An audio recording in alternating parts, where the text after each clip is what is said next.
नारी तुम प्रेम हो, आस्था हो, विश्वास हो, टूटी हुई उम्मीदों की एकमात्र आस हो।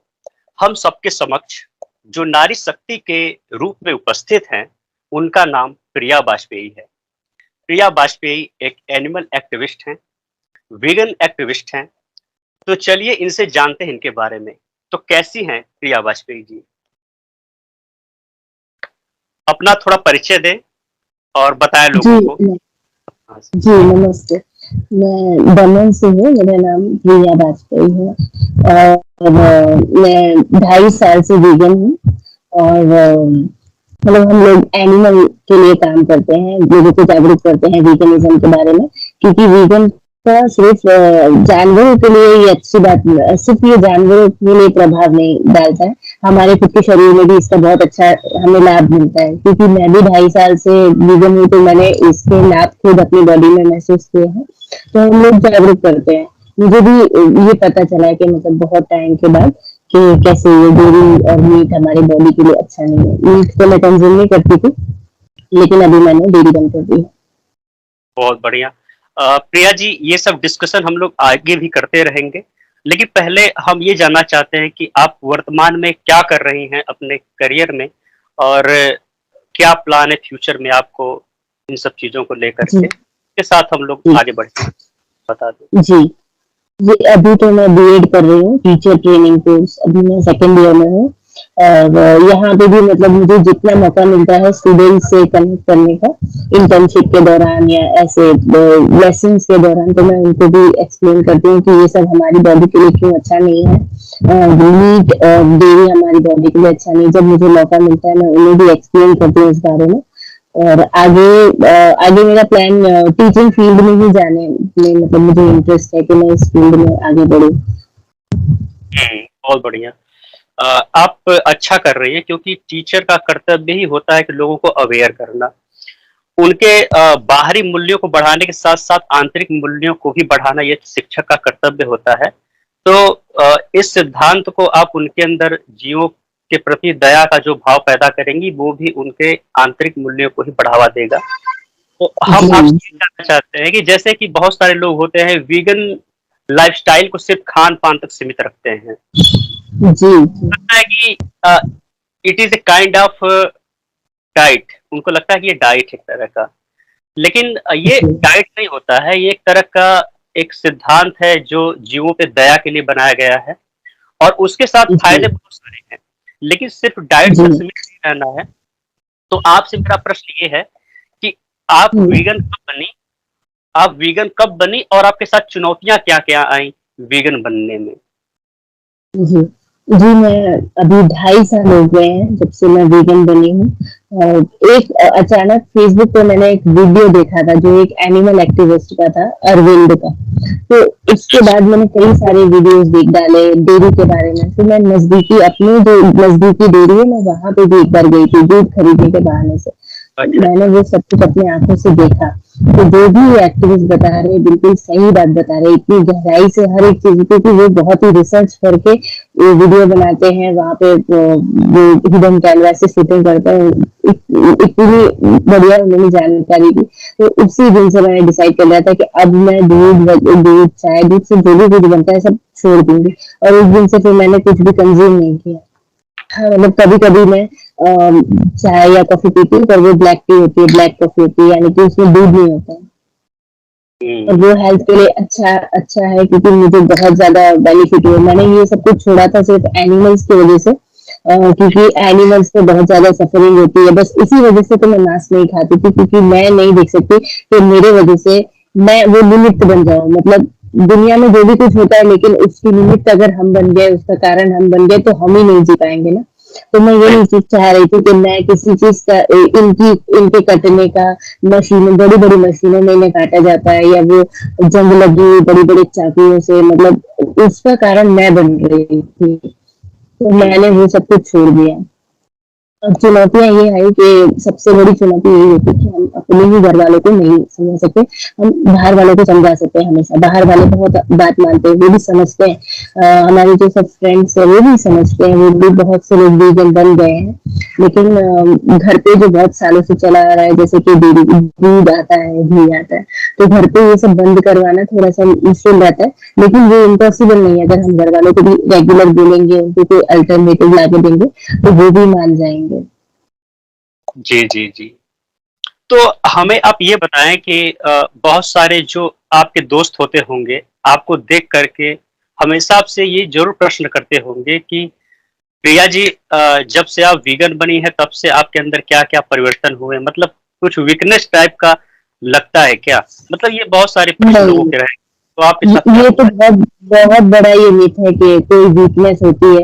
उल्टा मेरी जो कुछ कुछ जो सहेलियाँ हैं जो बचपन से मांस खाती हैं, दूध पीते हैं, उनको वो अभी आज के तारीख में बहुत सारी दवाइयाँ ले रही है। यानी कि जो गर्ल्स की प्रॉब्लम की दवाइयाँ आती हैं, उनको पीसीओडी, पीसीओएस यानी कि पॉलीसिस्टिक ओवरी जो होती है, वो उनकी दवा ले रही हैं। वो उनके बालों के मतलब हर चीज़ के लिए इवन वो डर्मेटोलॉजिस्ट के पास जा रही है क्योंकि उनकी स्किन साफ नहीं है। तो मैंने ऐसा बहुत ऑब्जर्व किया है कि जो लोग कहते हैं ना वीकनेस है या कोई बीमारी है, बड़ी बीमारी है, ऐसा नहीं है कि वीगन को होती है। वीगन के अलावा दुनिया में जो भी जो बचपन से मांस खा रहे हैं, जो बचपन से दूध पी रहे हैं, काफी कुछ खा रहे हैं, तो उनको भी एक प्रॉब्लम होती है।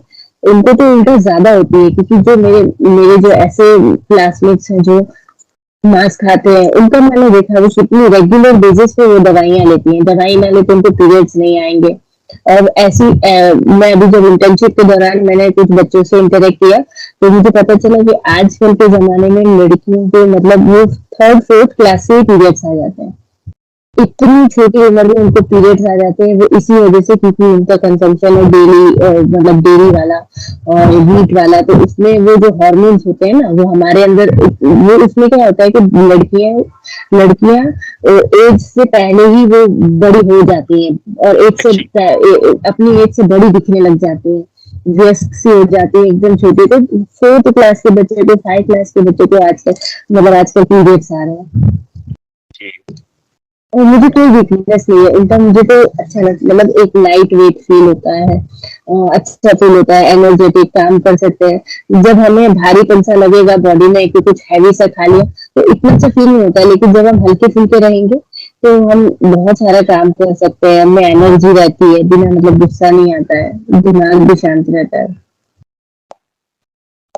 जी।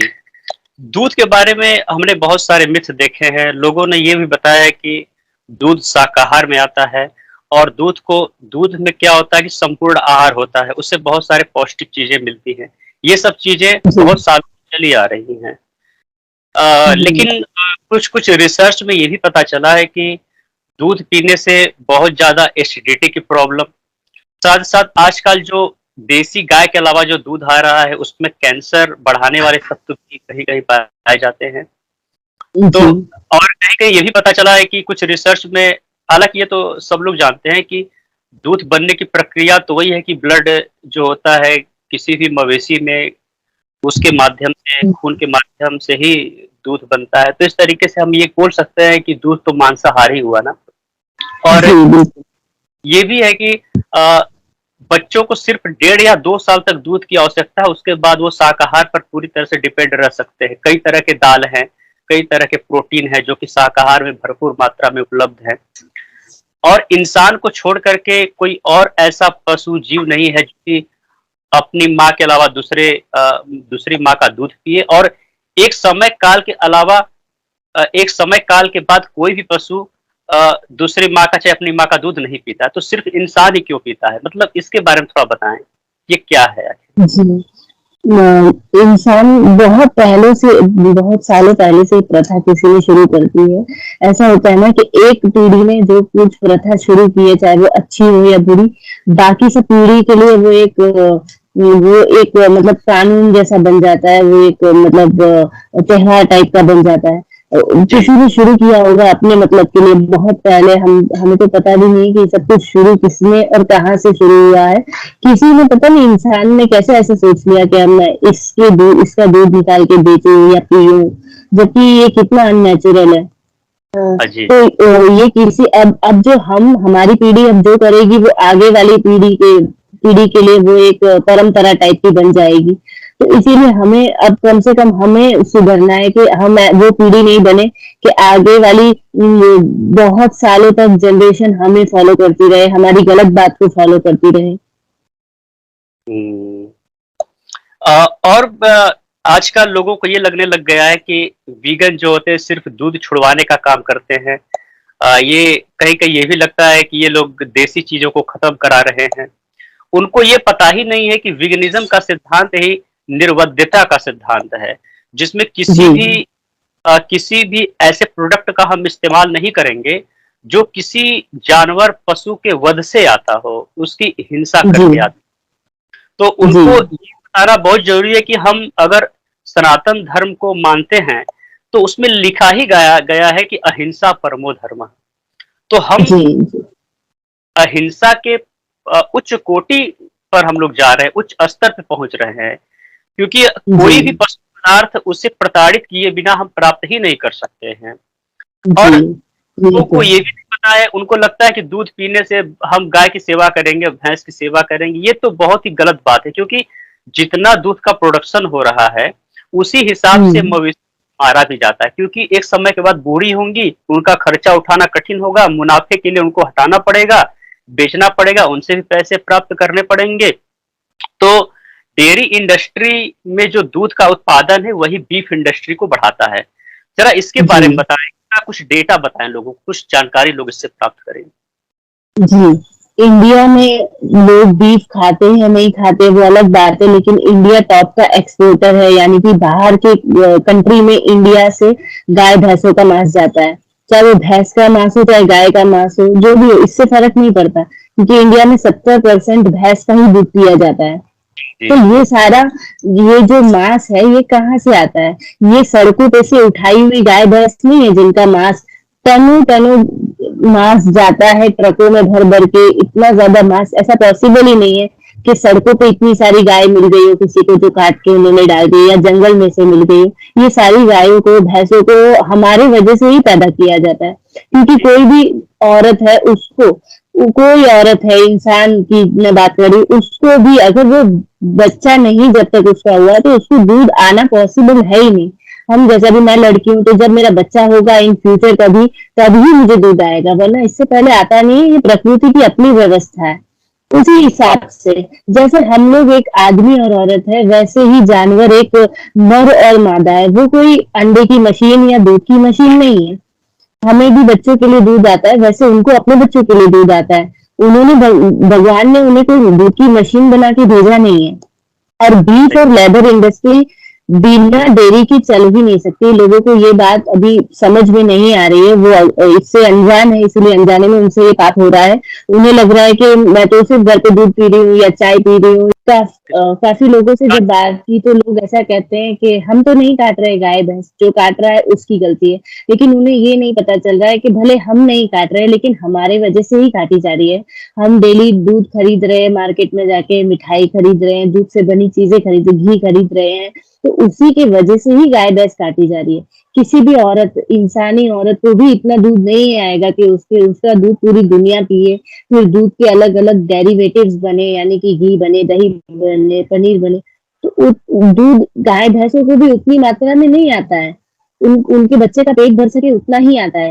ये जो हम कहते हैं कि गाय भैंसों को जरूरत से ज्यादा दूध आ रहा है, अगर हम नहीं निकालेंगे तो उन्हें तकलीफ होगी, तो जरूरत हाँ, से ज्यादा दूध के स्तनों में आने के लिए भी उनको रेगुलर इंजेक्शन लगाया जाता है, कई तरीके की उनको दवाइयाँ दी जाती है, बहुत बहुत ज्यादा।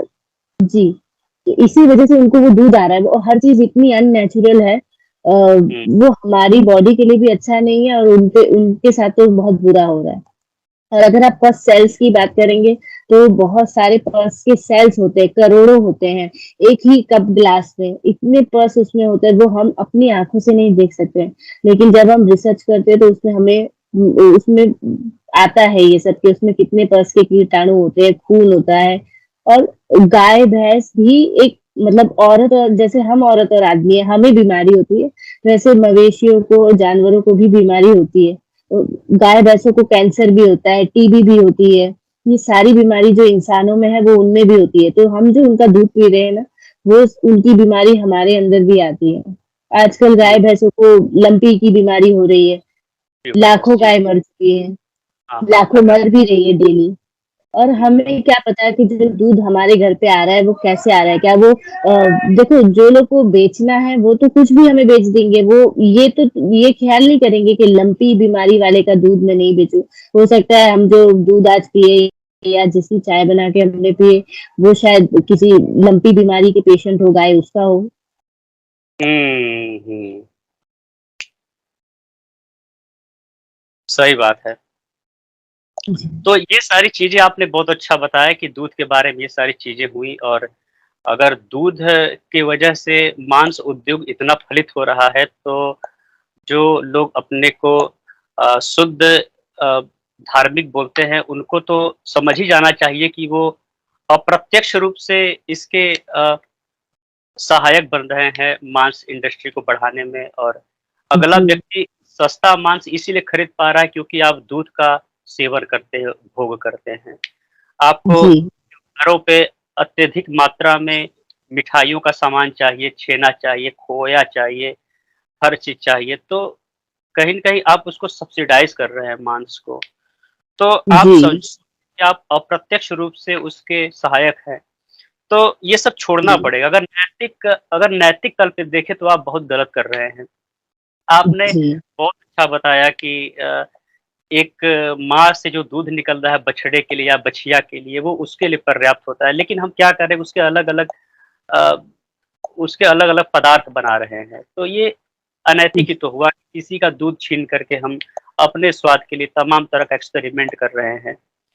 तो जी, सोच कर ही वो अजीब-सा लगता है कि हम किसी का दूध चुरा रहे हैं, और कितना बुरी परिस्थिति होगा उस बच्चे का, उसके सामने ये सब हो रहा है। और लोगों को लगता है कि थोड़ा दूध पिला दिए पर्याप्त है, फिर उसको कुछ चारा दे देंगे, तो वो तो उसकी व्यथा हम नहीं समझ सकते ना, जिसको जी, तकलीफ हो सकता है। तो जी, अच्छा है, चीज़ें आपने बताएँ, बड़ा अच्छा लगा। और देखिए अभी मैंने देखा कि वीगनिज़्म के साथ-साथ 3 और सिद्धांत चल रहे हैं। जी, जो जी, जो वीगन एक्टिविस्ट हैं, जो एनिमल एक्टिविस्ट हैं, उन्होंने 4 सिद्धांत बना रखे हैं। एक वीगनिज़्म का है, और एक एंटी नेटलिज़्म का है, और मिनिमलिज़्म का है, और एक एंटी स्पेसिज़्म का है। तो इस जी, पर बारीकी बिल्कुल। से चर्चा करें कि ये सब चीज़ें क्या होती हैं और इनसे पर्यावरण और धरती को क्या फ़ायदे होते हैं? जी, ज़रा चर्चा जी, करें इस पर। जी, जी, पहला सिद्धांत तो एंटीनेटलिज़्म का है, यानी कि अ, ये मानना कि हम इस दुनिया में पैदा हो गए तो हमें तो जीना ही पड़ेगा। लेकिन हमसे जी, किसी ने पूछा नहीं था, हम अपनी मर्ज़ी से हाँ, पैदा नहीं हुए।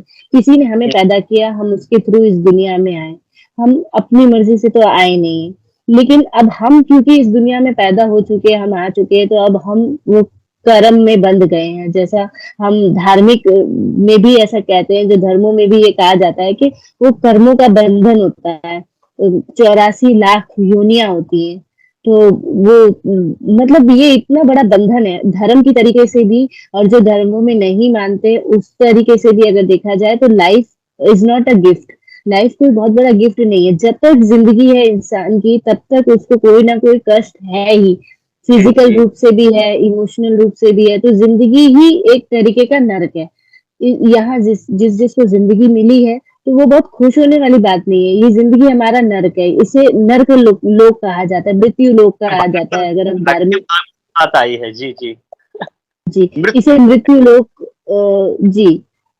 हाँ, हाँ तो जी, हाँ। क्यों किसी को पैदा करना, और फिर उसे, अगर हम ऐसा कह रहे हैं, हम ऐसा बोल रहे हैं कि हम अपने बच्चों से बहुत प्यार करते हैं, ठीक है। लेकिन अगर हम उसे इतना प्यार करते हैं, तो हम उसे मुक्ति क्यों नहीं देना चाहते? मतलब हम क्यों उसे इस दुनिया में, इस मृत्यु लोक में लाना चाहते हैं? वो उन बंधनों में मतलब हम उनको बांधना चाहते हैं, जिसको तोड़ के मुक्ति पाना बहुत ही मुश्किल काम है। जैसे कि मैंने कहा, हमें अलग-अलग योनियों में भटकना पड़ता है। 84 लाख जितनी योनियाँ हैं, हमारे अपने कर्म होते हैं, मोक्ष की प्राप्ति बहुत मुश्किल से होती है। तो हम क्यों ऐसे किसी को पैदा करें? और बहुत सारे दुनिया में इतने सारे लोग हैं जो अनाथ बच्चे हैं। अगर बच्चे नहीं तो इतने सारे दुनिया में जानवर हैं, वो भी तो बच्चे हैं ना, हम उनको भी पाल सकते हैं। बहुत बच्चियां भी हैं जो अनाथ है, बच्चे भी अनाथ है, उनको आप पाल लें और वो ही तो अच्छा चीज है। लेकिन अब ये एक जी, मतलब मिथ बन चुका है, एक एक ऐसा गलत धर्म बना दिया गया है कि शादी एक अनिवार्य चीज है और उसके साथ बच्चे होना अनिवार्य है, क्योंकि ऐसा कहा गया है कहीं कहीं पुराणों में, कथाओं में ऐसे ही किसी के मुंह से निकल गया कि पितृ ऋण होता है और एक मातृ ऋण होता है, एक गुरु ऋण होता है। तो मातृ ऋण और हुँ, पितृ पूरा करने के लिए हमें शादी करके बच्चे पैदा करना होता है। लेकिन अगर सचमुच में अगर वेदांत का अध्ययन करें तो उसमें ऐसा कहीं ज़िक्र नहीं है कि शादी करना अनिवार्य है। अनिवार्य सिर्फ़ एक चीज़ है, वो है अपनी मुक्ति और अपना आनंद। लेकिन जी, लोगों ने सिर्फ़ कथाओं पर ध्यान दे कर के, क्योंकि लोग सिर्फ़ कथाओं से मतलब होता है, तो कहानियों में यकायक हुँ, कहीं आ गया शादी और मातृ पितृ, तो उसी पर लोग अटके रह गए। लेकिन उनको ये पता नहीं कि इस एक गलतफ़हमी की वजह से हमने अपनी दुर्दशा कर रखी है और अपनी पृथ्वी की भी दुर्दशा कर रखी है। जी, तो प्रिया जी, आपने वेगनिज़्म के बारे में बताया, एंटीनेटलिज़्म के बारे में बताया, अभी मिनिमलिज़्म का सिद्धांत बचा है और एंटी स्पीशीज़्म का सिद्धांत बचा है। तो इन 2 चीज़ों के जी। बारे में। जी, मिनिमलिज़्म यानी हम ऐसा कहते हैं कि हम कम से कम उपभोग करें। मतलब हम बहुत ज़्यादा हर चीज़ जितनी हमें ज़रूरत है, जिसमें हम ज़िंदगी गुज़ार सकते हैं, बस उतनी चीज़ें हम अपने पास रखें। इससे हमारे लिए भी अच्छा है, एक तो पैसों की बचत होती है, दूसरा कि हर चीज़ हिंसा से आती है अगर देखा जाए तो। तो वो हिंसा बहुत ही कम से कम हो जाती है जब हम और ये एक स्पिरिचुअल बात भी है कि हम कम चीज़ों में खुश हो जाते हैं। क्योंकि जी, हम जितना भी ले इंसान की भूख कभी नहीं खत्म होती है। हम जितने भी मर्ज़ी कपड़े कपड़े खरीद लें, जितने भी लोगों से रिश्ते बना लें, लेकिन भूख खत्म नहीं होती है उसकी। हम जितना उपभोग करते रहते हैं, उतनी भूख बढ़ती रहती है कि नहीं आज इससे अच्छा चाहिए, फिर और उससे भी अच्छा, फिर उससे भी अच्छा। तो ज़िंदगी में तलाश खत्म ही नहीं होती है। तो इससे बेटर है कि हम जितने में गुज़ारा कर सकें कम से कम चीज़ों में, उतना हमारे लिए हमारी लाइफ़ अच्छी रहती है। हम बहुत ज़्यादा चीज़ों में व्यस्त नहीं होना चाहते। और जैसे मैंने कहा कि हर एक चीज़ इस दुनिया में जो भी है वो हिंसा से ही आती है। और हम ज़िंदगी जी रहे हैं तो थोड़ी बहुत हिंसा तो होगी ही। जी। प्रकृति पे हिंसा होती है। जानवरों पे तो हिंसा होती ही है, वो तो होती आ ही रही है आदिकाल से। लेकिन प्रकृति पे हिंसा होती है हर एक चीज़ के लिए। आजकल आप त्योहार भी देखिए तो एंटरटेनमेंट के पर्पज़ के लिए ही बन बन रहे हैं। किसी को धर्म से कोई मतलब नहीं है, वेदांत में इंटरेस्ट नहीं है, उनको गीता में इंटरेस्ट नहीं है या रामायण, महाभारत में, मतलब उनको उन सब चीज़ में रुचि नहीं। लेकिन उनको त्योहार मनाना है, डीजे पे डांस करना है, बहुत सारा घी का प्रसाद बनाना है, तो ये फ़ोटो लेके स्टेटस डालना है, तो ये एक तरीके का दिखावा और एंटरटेनमेंट ज़्यादा बन चुका है समाज में। जबकि धर्म से इन त्योहारों का लेना-देना नहीं है। त्योहार इंसान ने अपनी खुशी के लिए बनाए थे बहुत पहले। हाँ, और हाँ, हम हाँ। उन इंसानों को हम फॉलो कर रहे हैं, उन किताबों को, जो खुद मतलब हम ऐसे किताबों के गुलाम हैं, जो खुद किसी गुलाम ने लिखी थी।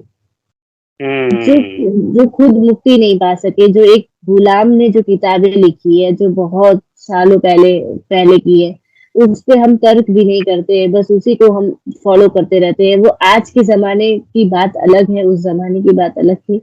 तो उसी किताबों की मतलब जंजाल में भी हम जकड़े हुए हैं। अगर हमें मुक्ति पानी है, तो ऐसी किताबों से भी मुक्ति पानी चाहिए। जी, जी, जी। बहुत बढ़िया।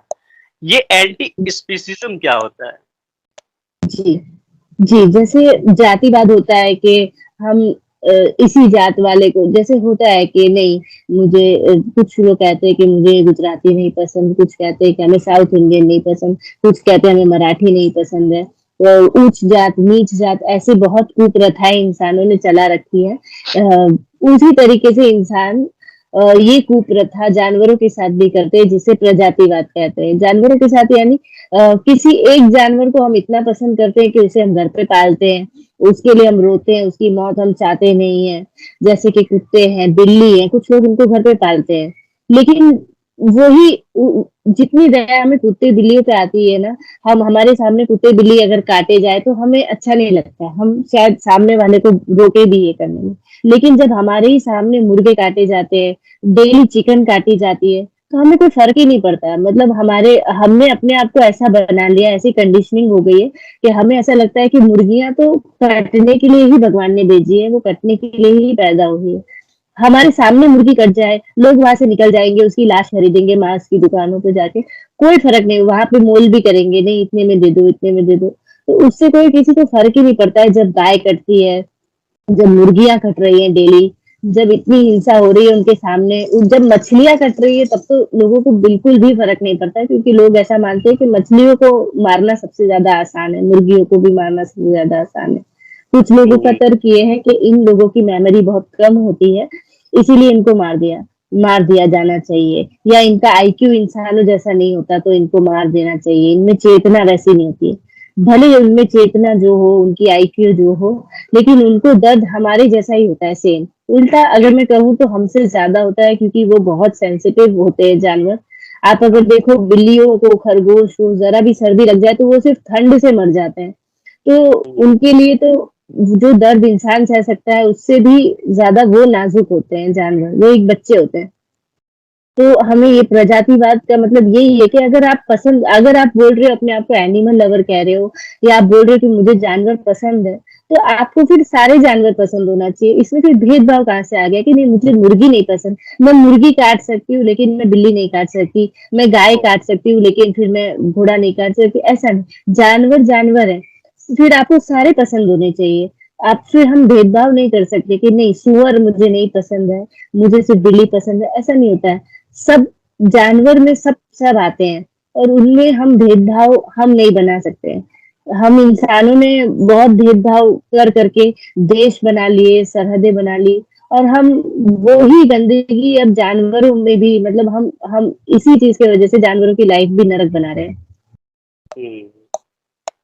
कहीं कहीं मुझे लगता है कि जब बच्चे छोटे होते हैं तो उनको ये सब चीजें मार्केट में दिखाई देती हैं, और घर पे माहौल भी कुछ ऐसा होता है कि उसको देखकर वो इतना अभ्यस्त हो चुके होते हैं कि उनको जी, लगता है कि तो नॉर्मल चीजें हैं जो कि डेली होती रहती है। तो उस पर जी, फिर एक समय के बाद वो चिंतन और विचार करना भी छोड़ देते हैं, और उस पर कोई एक्शन भी नहीं लेते। जैसे कि खा रहे हैं तो सीधे खा ही रहे हैं। कोई बच्चा जी, अगर 1-2 दिन बोला कि क्यों खाया जाता है, तो उसको समझा दिया जाता है कि इसका ऐसे-वैसे होता है, इसको खाना ज़रूरी होता है। तो इस तरीके से वो बच्चा दोबारा प्रश्न ही नहीं करता, फिर वो उसका तर्क भी होता है कि भाई इसको खा लिया जाता है। जी, लेकिन जी, अगर गहरे उतर कर चिंतन करें तो हम पाएँगे कि अ, ये सब चीज़ें बहुत ही अनैतिक हैं, बहुत ही गलत हैं। साफ तौर पे ये नज़र आ जाती है, लेकिन डेली का ऐसा रूटीन बन चुका है कि लोगों को ये चीज़ें समझ में नहीं आती हैं। तो इस पर जी, जितने भी एनिमल एक्टिविस्ट हैं, जितनी तेज़ी से ये मांस उद्योग पनप रहा है, उतनी तेज़ी से या उससे ज़्यादा तेज़ी से हम लोगों को एक्टिविज़्म करना चाहिए, जिससे कि लोगों पर हमारा प्रभाव ज़्यादा हो। क्योंकि जी, क्योंकि हम 1% से भी कम हैं, एनिमल एक्टिविस्ट को देखा जाए तो हम शायद 1% से भी कम ही होंगे, जो कि मिल कर के प्रयास कर रहे हैं। तो हमको जी, एक्टिविज़्म ज़्यादा तेज़ी से बढ़ाना होगा, जी, और ज़्यादा से ज़्यादा अभियान से जोड़ना होगा, और जितनी भी क्रुएल्टी है, चाहे मांस उत्पादन में, दूध उत्पादन में, ऊन उत्पादन में, जो शहद उत्पादन में, और रेशम की साड़ियों के उत्पादन में, जितनी भी चीज़ें हैं दुनिया में जो एनिमल प्रोडक्ट हैं, उन सभी जी, के पीछे सच्चाई और क्रूरता को दिखाना पड़ेगा। जी, क्योंकि बिल्कुल। सामने हमारे वस्त्र आ जाते हैं, एक पैकेज्ड मीट का डब्बा आ जाता है, हर चीज़ आ जाता है, तो लगता है कि ये नॉर्मल है, अच्छी चीज़ है। लेकिन उसके पीछे की हुँ, बर्बरता, क्रूरता को दिखाने वाले अगर एक्टिविस्ट आ जाएँ, तो हमारा काम ही बन जाए। जी, तो सब चीज़ों को हमें समझना होगा। एक चीज़ और आपसे पूछना है कि ये जो चिड़ियाघर होते हैं, चिड़ियाघर जी, लोगों को ये समझ आता है कि ये क्रूरता के अड्डे नहीं होते हैं, क्योंकि आराम से चिड़ियाघर में सारे जानवर, पशु-पक्षी उन्मुक्त भाव से टहलते और उड़ते रहते हैं। तो ये बताइए कि ये जो चिड़ियाघर हैं और एनिमल जो सैंक्चुरी होती है, wildlife sanctuary sorry wildlife जी, सैंक्चुरी और जो आपके चिड़ियाघर होते हैं, इनमें अंतर जी। बता दें? हमें चिड़ियाघर का क्यों परित्याग करना चाहिए? क्यों उसे छोड़ना चाहिए? ज़ू में नहीं जाना चाहिए? इसके बारे में बता दें कि क्रुएल्टी क्या होती है? और हाँ, एक और चीज़ साथ में जोड़ूँगा जी। कि जो एक्वेरियम फिश का जो प्रोडक्शन होता है, ब्रीडिंग डॉग का जो प्रोडक्शन होता है, उनमें भी क्रुएल्टी होती है। ज़रा इसके बारे में थोड़ा-सा डिटेल करें। जी। जी, जी। एनिमल सेंचुरी एक अलग है, वाइल्ड लाइफ सेंचुरी, उसे हमें प्रमोट करना चाहिए। वाइल्ड लाइफ सेंचुरी यानी कि वहाँ प्राकृतिक तरीके से जानवर रह जैसे उनको लेकिन जो ज़ू होता है, ज़ू में इंसान उसे अपने हिसाब से ट्रेन करके उन्हें अपने हिसाब से कैद करके रखा जाता है। ये ऐसी बात है कि इंसान ऐसा बोलते हैं कि मुझे तुम्हें देखना है, मुझे तुम खूबसूरत लगते हो, मैं तुम्हें देखना चाहता हूँ, तो तुम इधर बंद रहो। हम आते-जाते तुम्हें देखते रहेंगे। बस हमें देखना है, देखने की वजह से बस कहीं पे किसी को बाँध के रखो, कैद करके रखो। अगर हम उसे देखना चाहते हैं, हम सपोज़ किसी इंसान को भी देखना चाहते हैं, तो क्या हम उसे एक जगह पे बंद कर देंगे, एक छोटे पिंजरे में? कि तुम इधर बंद रहो, आप मुझे तुम सुंदर लगते हो, आते-जाते मैं तुम्हें देखते रह मतलब मैं तुम्हें देखती रहूँगी। तो अगर आपको किसी को मिलना है या देखना है तो हम उसके पास जाते हैं, ना कि उसे अपने पास बुला लेते हैं। तो ये बहुत बड़ी हिंसा है क्योंकि वो आजीवन कैद है। जानवरों के लिए आजीवन कैद है, उस कैद से कोई मुक्ति नहीं है। वहाँ पे उनको हमें हमें जो पब्लिकली जो दिखाया जाता है, वो हमेशा हमें झूठ ही दिखाया जाता है कि जानवर वहाँ पे खुश है। कोई जानवर वहाँ पे खुश नहीं है। वो उस नरक में, उस पिंजरे में जैसे जैसे हम नहीं जी सकते, तो हम उन्हें क्यों रख रहे हैं उसमें? और ये सब चीज़ें हम ही फंड कर रहे हैं क्योंकि हम ज़ू में जाते हैं, ज़ू का टिकट खरीदते हैं। हमारे वजह से ही तो ज़ू चल रहा है ना। अगर हम जाना बंद कर दें, तो जैसे मार्केट में ग्राहक ही भगवान है। ग्राहक जो माँगेगा मार्केट में उसे वो मिल जाएगा। जब अगर हमने 1 हफ्ते भी ज़ू जाना बंद कर दिया, तो वो लोग कुछ और सोचेंगे कि इसमें हमारी कमाई नहीं हो रही, हम कुछ और करते हैं।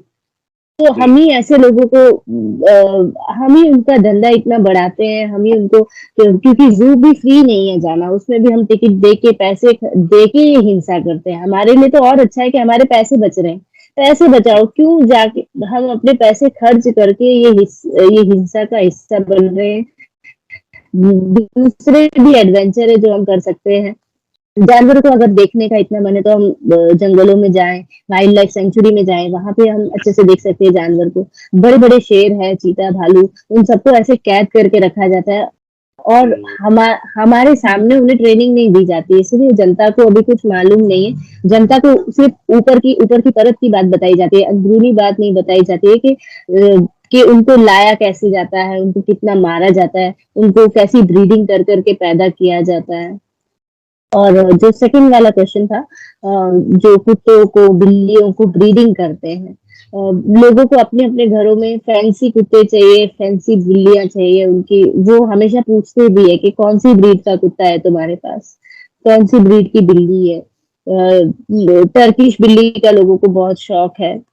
तो ये सब ब्रीडिंग यानी कि उनको उस हिसाब से पैदा किया जाता है। डिज़ाइनर जैसे कि डिज़ाइनर पेट्स हमें जैसा चाहिए उस हिसाब से, वो नेचुरल नहीं होते हैं, नेचुरल इस तरीके से पैदा नहीं हो सकते।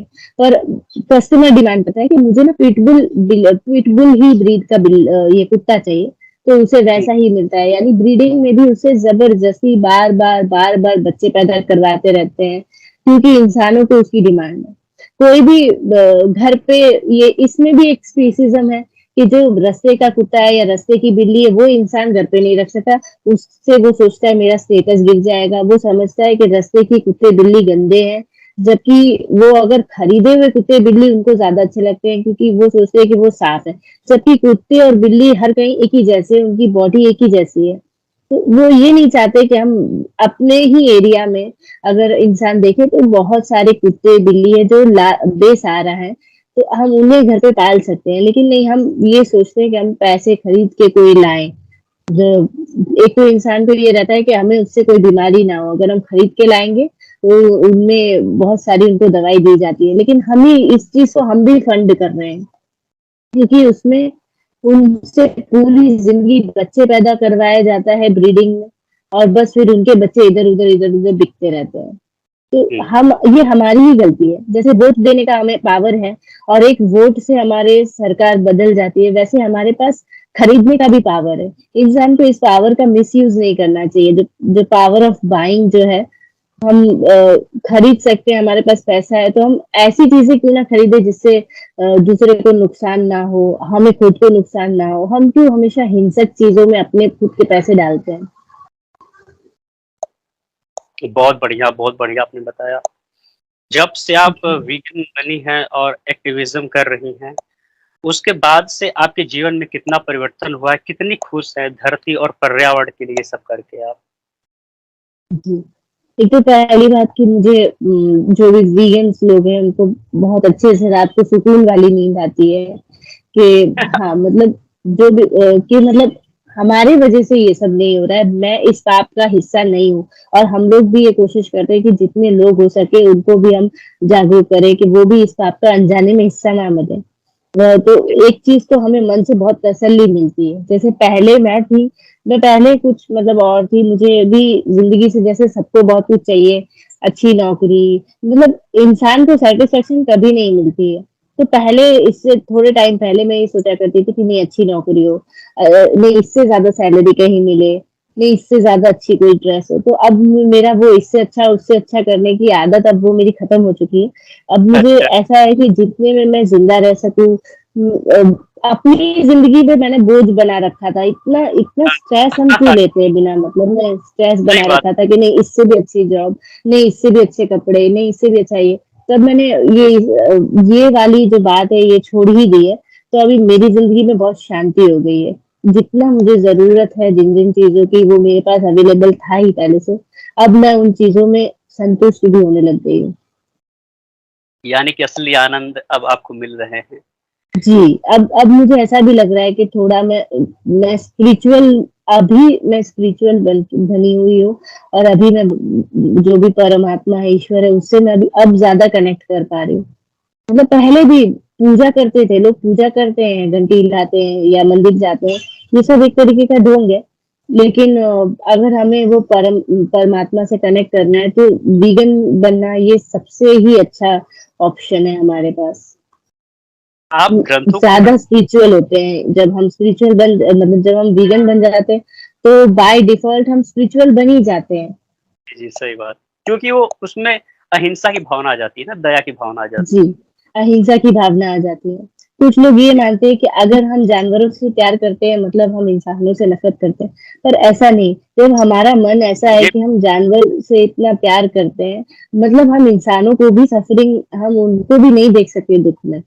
तो ऐसा सही नहीं है बात। कि हम इंसानों के अगेंस्ट हैं, उल्टा ये इंसानों के हित की बात है कि अगर वो वीगन लाइफ़स्टाइल अपनाएँगे, भले वो जानवरों के लिए ना अपनाना चाहे कोई बात नहीं, वो उनको पर्यावरण से भी फ़र्क नहीं पड़ता तो कोई बात नहीं। वो सिर्फ़ अपने लिए वीगनिज़्म भी अगर अपनाएँगे, तो उनके खुद के लिए ही अच्छा रहेगा। क्योंकि हम लोग रेगुलरली देखते हैं कि लोग कैंसर में मतलब ये जो बीमारियाँ हैं, कैंसर है, डायबिटीज़ है, बड़ी-बड़ी बीमारी होती है लोगों को, टीबी, तो बहुत लोगों के पास पैसे नहीं होते हैं।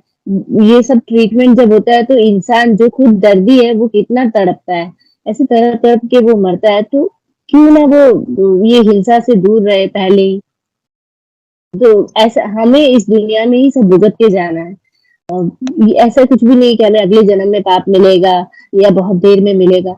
इसी जन्म में हमें मिल जाता है, और फिर तब हम बदल नहीं सकते कुछ। तो अगर इंसान अभी से वीगन लाइफ़स्टाइल अपनाए तो उसकी खुद की सेहत के लिए अच्छा है। हम क्यों तड़प-तड़प के फिर पाइल्स का ऑपरेशन करवाना चाहते हैं, या लोग क्यों फिर कैंसर का ट्रीटमेंट लेना चाहते हैं। बाद में बहुत देर हो जाएगी, इंसान को अभी समझना ज़रूरी है। आप खुद रिसर्च कर सक इंसान जिनको अगर हमारे एनिमल एक्टिविस्ट की बात तुम्हें नहीं अच्छी लग रही तो आप वो खुद रिसर्च कर सकते हैं। जो वीगन डॉक्टर्स हैं आप उनको पूछिए, वो डॉक्टर हैं, वो उन्होंने क्यों छोड़ दिया दूध वगैरह? आखिर ऐसा दूध पीने से क्या होता है? अर्थराइटिस इतने लोगों को होती है। बुढ़ापे में जाके तो सबकी हड्डियाँ दुखती हैं, तो क्यों दुखती है? वो तो बचपन से दूध पी रहे हैं। सही बात ये है। सब रिसर्च करने का टॉपिक है कि दूध में केसीन होता है। केसीन तो खुद ऐसी चीज है कि जो हड्डियों से कैल्शियम निचोड़ती है। उल्टा आपकी आपकी सेहत के लिए फायदा नहीं हो। हम इसलिए दूध पीते थे, या मैं इसलिए पीती थी कि चलो कैल्शियम मिलेगा, हमारी हड्डियां मजबूत होगी या ताकत आएगी। लेकिन उल्टा वो तो हमारी बॉडी में जाके बीमारियों का घर हमें बना रहा है। हमारी बॉडी से, हमारी हड्डियों से कैल्शियम निचोड़ता है वो केसीन। और जो उनको ग्रोथ हार्मोन देते हैं, उस वजह से जैसे मैंने कहा, लड़कियां हो या लड़के हो, समय से पहले वो बड़े दिखने लगते हैं। हर लड़की हम्म ये चाहती है कि हम उम्र से कम दिखें। अगर अपनी हम्म ब्यूटी का भी, जिसको अपनी सुंदरता भी बरकरार रखनी है, वो भी वीगन लाइफस्टाइल अपनाए तो अच्छा रहेगा। क्योंकि बहुत सारी एक्ट्रेस हैं, एक्टर है, वो ऑलरेडी वीगन लाइफस्टाइल अपना चुके हैं। इसी वजह से वो पब्लिकली, मतलब क्योंकि उन्हें सुंदर रहना है, उनका बिजनेस ही ये है। तो हम बहुत सी चीजों के लिए वीगन बन सकते हैं। सबसे अच्छी बात कि हम अपने लिए वीगन बन जाए, बहुत अच्छा है। हमें ब्यूटी के भी बहुत लाभ होंगे। जैसा जिसके स्किन पे बहुत ज्यादा मुहासे, पिंपल या ब्लैकेट्स वगैरह आते हैं, ये सब भी डेयरी, मीट और इन सब की वजह से होता है। तो अगर हम वीगन लाइफस्टाइल अपनाएंगे तो हम, मतलब हमारी स्किन भी साफ रहेगी हमेशा। हम्म। तो आपने बड़ा अच्छा इसके बारे में डिस्कस किया, चर्चा किया।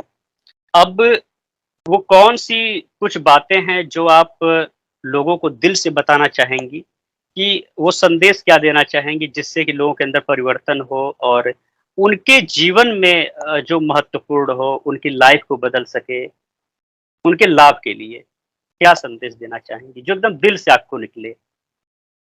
जी, मैं बस यही कहना चाहती हूँ कि हमारे पास बहुत कम टाइम है इस दुनिया में। हमें नहीं पता, एक दिन सबको मरना है, लेकिन कब और कहाँ वो किसी को नहीं मालूम। क्या पता कल ही, क्या पता अभी कुछ पल में ही। तो ऐसा नहीं सोचिए कि मेरे पास बहुत ज़्यादा टाइम है, मैं बाद में ये सब कुछ कर लूँगी या बाद में कर लूँगा। वीगन में 1-2 साल के बाद बन जाऊँगा। हमें नहीं पता कितना टाइम है, और हमारे कर्मों का हिसाब, जैसे मैंने कहा, होता ही रहता है। तो ऐसा कुछ भी आप हिंसा मत करिए जानवरों के साथ, या किसी इंसान के साथ ऐसा हिंसा मत करिए कि फिर आप वो पाप, आपको, मतलब हो सकता है आपको गलती सुधारने का मौका ही नहीं मिले और आपकी जिंदगी खत्म हो जाए। तो ऐसा जो इंसान इंसान ये एक हकीकत, जो कड़वी हकीकत है, वो इंसान भूल जाता है। वो हकीकत है मौत, जो एक दिन सबको मिलने वाली है। तो मैं यही चाहती हूँ कि हम जितना हो सके उतना हिंसा से दूर रहे तो अपने लिए बहुत ज्यादा अच्छा है। हम क्यों पाप कमा रहे हैं फालतू में। हम्म। तो प्रिया वाजपेयी जी, आपका बहुत बहुत धन्यवाद मैं करता हूँ कि आपने अपना बहुत अमूल्य बहुमूल्य समय यहाँ पर दिया, और यहाँ पर सभी को एजुकेट करने के लिए बहुत बहुत धन्यवाद आपका। जब भी आपके पास समय होगा भविष्य में, तो हम लोग एक दो बार और डिस्कशन करेंगे, और भी बहुत सारे विषय होंगे एनिमल एक्टिविज्म को लेकर के, और भी पर्यावरण संबंधित बातों को हम लोग यहाँ रखेंगे। फिलहाल आज के लिए हम लोग इस चर्चा को यहाँ पर समाप्त करते हैं, और मैं दर्शकों से कहना चाहूँगा कि जो भी बातें यहाँ पर हुई हैं, उसको ध्यान से सुने समझें, और अगर आपको अच्छा लगे तो इसको मैक्सिमम शेयर करें, जिससे कि सभी तक इस बहुमूल्य जानकारियों को हम लोग फैला सकें।